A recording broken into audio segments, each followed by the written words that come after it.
तो की cap puller और स्विच पुलर है, 2 एक्स्ट्रा रेड स्विचेस है ओटेम्यू के। पैकिंग काफ़ी अच्छी है।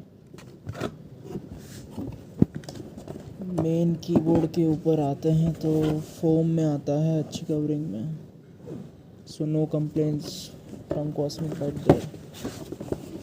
बाकी एक यूज़र मैनुअल मिल जाएगी।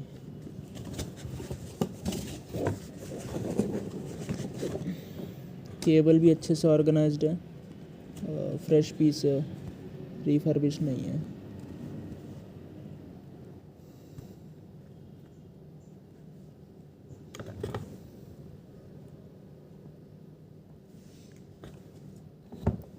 केबल अराउंड 1.5 मीटर है, नॉर्मल कोटेड है एल्युमिनियम, ब्रेडेड नहीं है बट क्वालिटी अच्छी है केबल की।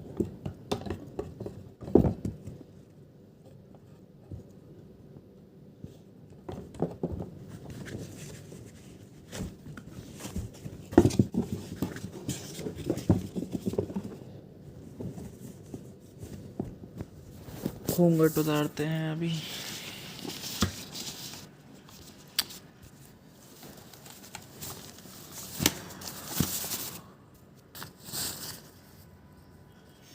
अब इसका एक बार कीबोर्ड टेस्ट कर लेंगे।